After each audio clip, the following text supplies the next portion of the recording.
Olá pessoal, bem-vindos de volta à MA23 Geometria Analítica do Profmat. Nessa aula a gente vai ver a conexão entre parábolas e equações de segundo grau. A gente vai ver que toda equação de segundo grau, y igual a x2 mais bx mais c, corresponde a uma parábola possivelmente transladada. Vamos ver? Então tá aqui a ideia principal. Se uma equação for possível colocar uma das variáveis, digamos y, como função quadrática da outra, digamos x, ou seja, y igual a ax2 mais bx mais c, essa equação representa uma parábola no plano.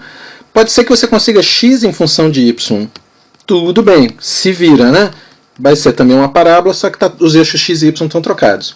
Os elementos da parábola todos podem ser determinados completando os quadrados, mais ou menos parecido com o que a gente fez no caso da elipse e da hipérbole. Vamos fazer um exemplo, né?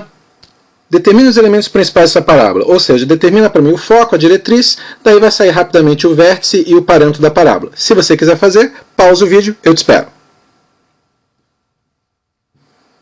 Bom, vamos lá. Primeira coisa que eu vou fazer é completar esse quadrado aqui do x ao quadrado. Vai ficar x mais 2 ao quadrado.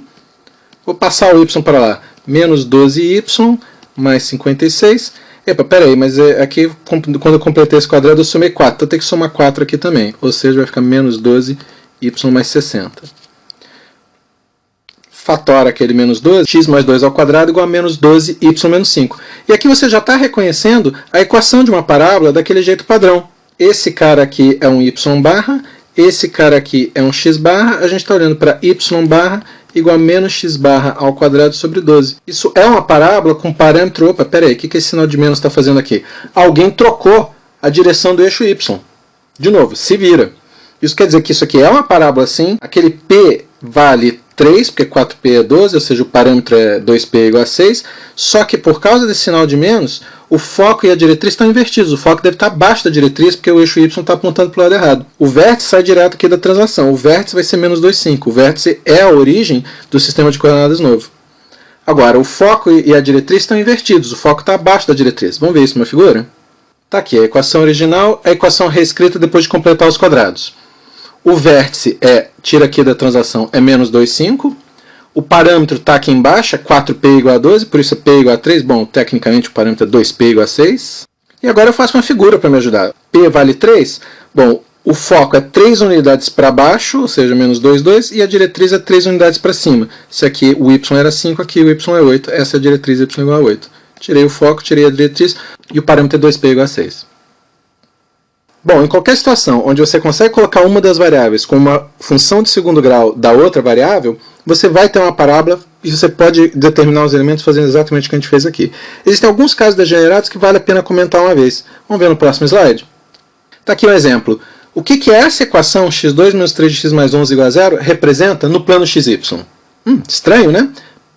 Um minutinho para você pensar, eu espero aqui. Bom, vamos lá. É esquisito isso, né? Assim, cadê o y dessa equação? Ora bolas, como não tem y nessa equação, isso aqui é simplesmente uma equação em x, você pode resolver, achar as raízes. Tá aqui, achei as raízes dessa equação, são feias, né? 13 mais 5 raiz de 5 sobre 2 e 13 menos 5 raiz de 5 sobre 2. Então essa equação original significa simplesmente x igual a x1, x1 é essa raiz aqui, ou x igual a x2.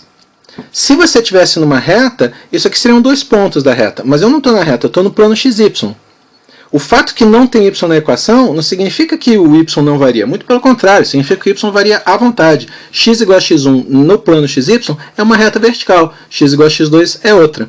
Então é isso. O que parecia ser uma parábola, não. Ficou sendo um caso degenerado de uma parábola. Então vai dar duas retas verticais que eu vou desenhar aqui no próximo slide. Está aqui. Essas duas retas verticais correspondem à equação x2 menos 3x mais 11 igual a 0 no plano. Sempre que você tiver uma quadrática desse tipo, onde uma das variáveis não aparece, você vai ter duas retas, uma reta ou nenhuma reta, dependendo de quantas raízes você achar para essa equação. Esses são os casos degenerados da parábola. Bom, de parábola era isso que eu queria falar. Na próxima unidade, a gente vai falar de uma propriedade bacana de parábola, só para enriquecer um pouquinho o conhecimento geral, que é a propriedade reflexiva das parábolas. Até lá!